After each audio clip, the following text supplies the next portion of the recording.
All right, instead of writing all this down, I thought it might just be easier to make a video of where I'm at. So I have a Gen 2 factory reman Coyote and a Ford control pack, and I tried to do first start yesterday, and basically nothing happened. So started my troubleshooting process, which I've talked about in the thread.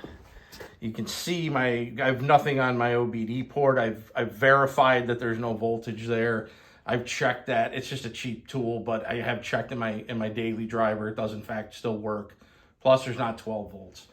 There's really only 4 inputs and outputs for this process, with a 5th optional for the hot all the time, which I did not have hooked up. This is my input connector. I just did a little janky setup where I tied it into my ignition switch. Again, please, this is all just, I'm in troubleshoot mode right now. I had to unwrap a lot of this. I'll have to button it back up when I'm done.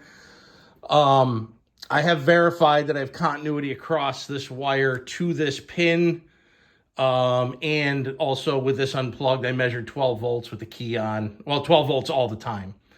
I have verified that I have 12 volts coming from my my ignition wire. So these are tied in.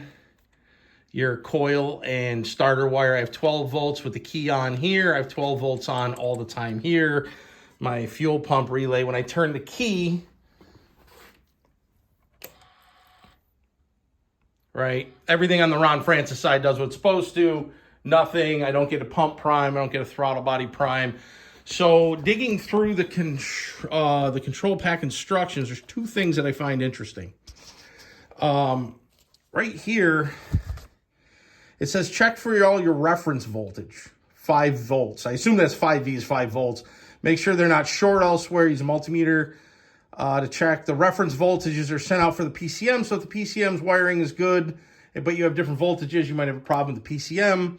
However, if you don't have any power at all, which is where I'm at, check your ignition relay R6 and your PCM relay R1. You should have voltage there all the time. So you check that through the fuse. It says through F5 and F1. Well, F5, as you can see here, is this 10 volt bugger right here. And there's my 12 volts. F1, nothing.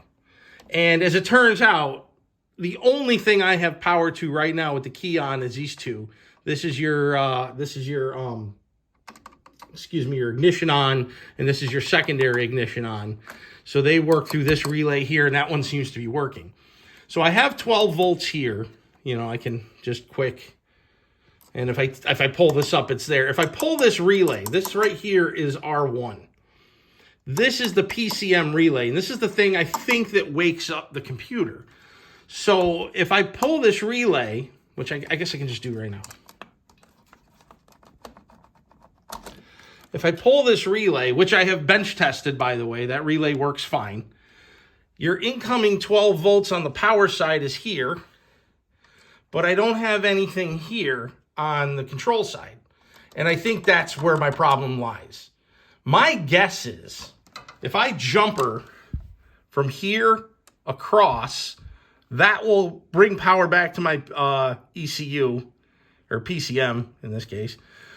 I'll bet you I then have everything here. I may actually try that.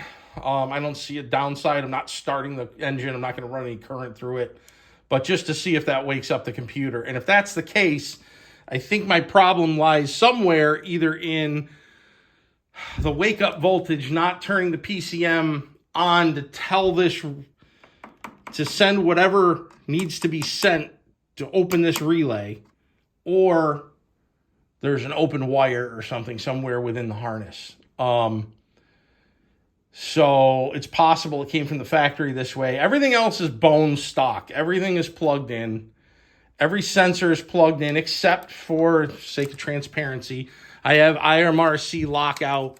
So these aren't plugged in because I have a Gen 3 intake manifold, which also means I don't have, you can see it back here, I don't have the evaporator, the evap valve, auto valve that would have been on a Gen 2. I don't think either of those need to be made.